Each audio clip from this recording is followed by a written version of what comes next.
Well बावलो, कैसे हो? अगर तुम्हें लग रहा है कि फ्रॉम सीजन 4 सिर्फ सर्वाइवल स्टोरी रहने वाली है तो ये नया प्रोमो तुम्हें कंप्लीटली गलत प्रूव करने वाला है। MGM प्लस इस बार फैंस पे काफी मेहरबान है क्योंकि रिसेंटली जो न्यू प्रोमो रिवील हुआ है वो सिर्फ एपिसोड 2 का टीजर नहीं है बल्कि एक वीक्स अहेड ट्रेलर जैसा फील देता है। एंड ट्रस्ट मी, ये प्रोमो फ्यूचर स्टोरी के लिए काफी ज्यादा इंपॉर्टेंट होने वाला है क्योंकि इसमें ऐसी डिटेल्स छुपी हुई है जो सिर्फ नेक्स्ट एपिसोड ही नहीं बल्कि आने वाले मल्टीपल एपिसोड्स को सेटअप करती है। तो दिल थाम के बैठ जाओ क्योंकि अब हम इस प्रोमो का डीप ब्रेकडाउन करने वाले हैं कुछ सॉलिड थ्योरीज के साथ। सबसे पहले बात करते हैं टेबिथा, जेड और जूली की। इस प्रोमो के हिसाब से ये काफी क्लियर हो रहा है कि सीजन 4 का मेजर फोकस इन्हीं 3 कैरेक्टर्स के अराउंड घूमने वाला है और इनका स्टोरी आर्क काफी पावरफुल होने वाला है। बाकी अब प्रोमो के फर्स्ट सीन पर ध्यान देते हैं। यहाँ हमें एक न्यू यंग गर्ल दिखाई जाती है और अगर तुम्हें याद हो ये कोई रैंडम गर्ल नहीं है, ये है यंग टेबिथा जिसका फर्स्ट ग्लिम्स हमने सीजन 3 में मिला था और सीजन 4 के ट्रेलर में भी इसे ओल्ड सेटलमेंट के पास उन 3 बड़े लाल पत्थरों के आसपास दिखाया गया था।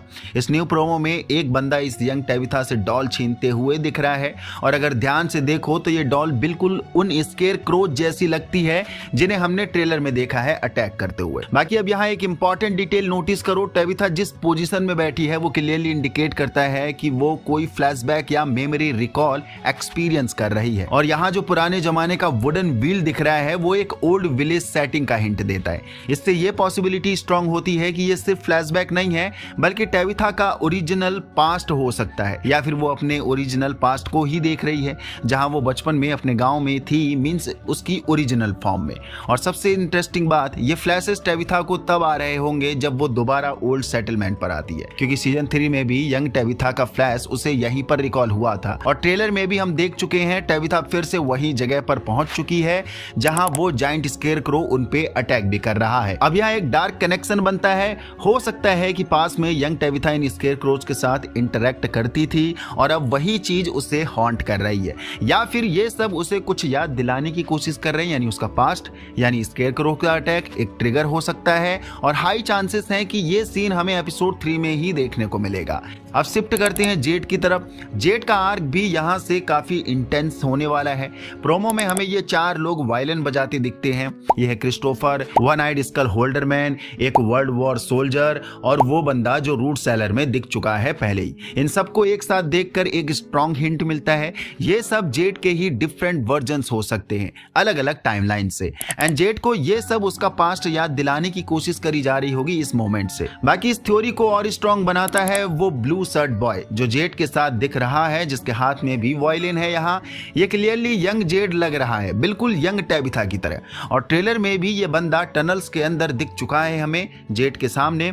इसका मतलब सिंपल है, जेड अपने ही रीइंकार्नेटेड वर्जन से फेस करने वाला है और यही रीजंस हैं ये सारे वर्जन्स उसे सीजन 1 से बार बार दिखते आ रहे हैं क्योंकि ये खुद जेड ही रह चुका है, दैट्स व्हाई। अब आगे एक और क्रूशियल सीन आता है जहां वो वन आइड स्कल मैन दोबारा जेड को ब्लड से भरा स्कल देता है या उसे देने आ रहा है क्योंकि प्रोमो से यही एज्यूम हो रहा है फिलहाल के लिए और साथ में आंकुई भी बोल रहा है और यहाँ एक पैटर्न रिपीट हो रहा है। ये वही एंटिटी है जो पहले भी जेड को गाइड करने की कोशिश कर चुकी है। अब यहाँ एक मेजर थियरी बनती है, जब वो आंकुई बोलता है तो क्या इसका मतलब ये हो सकता है कि जेड को इस स्कल का ब्लड पीना पड़ेगा और जैसे ही वो ऐसा करेगा यानी पिएगा उसे अपनी सारी मेमोरीज रिकॉल हो जाएंगी, कैसे ये सब स्टार्ट हुआ, कैसे बच्चों का सेक्रीफाइस हुआ और कैसे उन्हें फ्री किया जा सकता है क्योंकि पहले भी जब आंकुई बोला गया था तब पास की मेमोरीज ट्रिगर हुई थी सीन 3 के एंड में और अब सेम पैटर्न दोबारा फॉलो हो रहा है लेकिन इस बार ये सिर्फ जनरल पास्ट नहीं है, जेड की पर्सनल ओरिजिन स्टोरी रिवील हो सकती है, मींस सिर्फ उसी का पास्ट। और इसी तरह टेबिथा के साथ भी हो रहा है, उसका यंग वर्जन बार बार दिखना क्लियरली इंडिकेट करता है कि वो भी अपने पास्ट रिकॉल करेगी पूरा का पूरा। बाकी अब थोड़ा जूली की तरफ आते हैं। जूली इस बार प्रॉपर स्टोरी वॉक करते हुए दिख रही है और हाँ, उसका हेयर कट भी नोटिस हुआ होगा जो वही न्यू जूली की तरह शॉर्ट हेयर करने वाली है और कर चुकी है, जो शायद एपिसोड 3 में ये मोमेंट हमें देखने को मिलेगा। इस बार जूली रैंडल के साथ सेकंड टाइम स्टोरी वॉक पर जा रही है अगेन और इस बार वो पहले से ज्यादा प्रिपेयर्ड है क्योंकि पहली बार का एक्सपीरियंस ने उसे काफी कुछ सिखा दिया है जो हमने एपिसोड 2 के प्रोमो ब्रेकडाउन में हमने डिस्कस किया था। वो फर्स्ट टाइम स्टोरी वॉक करेगी यहाँ और यहाँ वो क्लियरली बोलती हुई भी दिख रही है यानी इसमें दिस वर्क्स चेंजेस एवरीथिंग। इसका मतलब सिंपल है, जूली अब एक्टिवली ट्राई करेगी टाइमलाइन को चेंज करने के लिए और शायद अपने फादर को भी बचाने के लिए। और फिर आता है सबसे बड़ा मोमेंट। जूली 1978 टाइमलाइन में टेलीपोर्ट होते हुए दिख रही है, वही साल जब बिग मैसेकर हुआ था टाउन में। एंड यहीं से ये वाली साइकिल दोबारा से रीस्टार्ट हुई थी जो हमें अभी देखने को मिल रहा है इसमें। और यहीं पर वो फेस करती है मैन इन येलो को। फर्स्ट टाइम ये दोनों एक दूसरे को यहाँ फेस करने वाले हैं। अब यहाँ सब कुछ क्लियर हो जाता है। 1978 का मैसेकर किसने किया था? वो मैन इन येलो ही था, जो प्रूफ हमें यहाँ मिल रहा है प्रोमो के थ्रू। और एक और डिस्टर्बिंग डिटेल यहाँ, उसके मुंह में ब्लड दिख रहा है। तो क्या वो ब्लड भी कंज्यूम करता है, यानी अपना मैन इन येलो? फिलहाल अभी तक देखने को नहीं मिला। जिम का ब्लड तो उसने कंज्यूम नहीं करा, या फिर करा होगा तो हमें दिखाया नहीं है। और इसी के साथ साथ हमें सोफिया का एक इमेज भी रिवील करा गया है, जहां वो हेनरी के साथ बैठी है और उसके हाथ में जो ग्लास है वो भी ब्लड जैसा ही लग रहा है उसमें।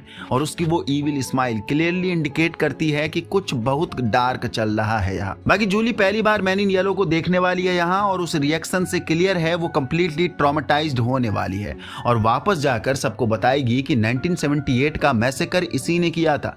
इसके बाद विक्टर को भी शायद सब कुछ प्रॉपर्ली याद आ जाए, और ये भी रिवील हो सकता है कि उस दिन विक्टर को ही क्यों स्पेयर किया गया था, यानी 1978 में सबको मार के सिर्फ विक्टर ही छोड़ा गया था।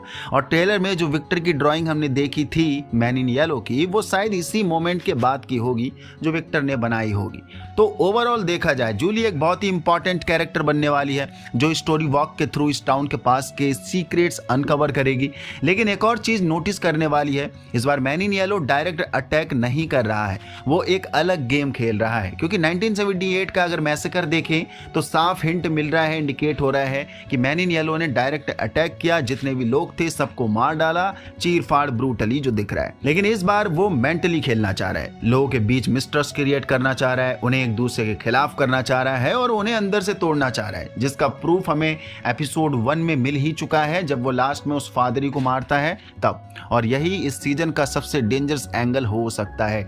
तो ये था न्यू प्रोमो का कंप्लीट ब्रेकडाउन, जिसमें हिडन डिटेल्स और फ्यूचर सेटअप दोनों क्लियरली देखने को मिलते हैं। और अगर ये सब सच होता है तो season 4 story wise next level होने वाली है बाबा। बाकी आपकी तरफ से भी कोई थ्योरीज हैं तो जरूर बताना नीचे कमेंट बॉक्स पर। यहाँ तक पहुंच गए हो तो आपको वीडियो पसंद है लाइक कर दीजिए, नए हो तो चैनल को सब्सक्राइब कर दीजिए।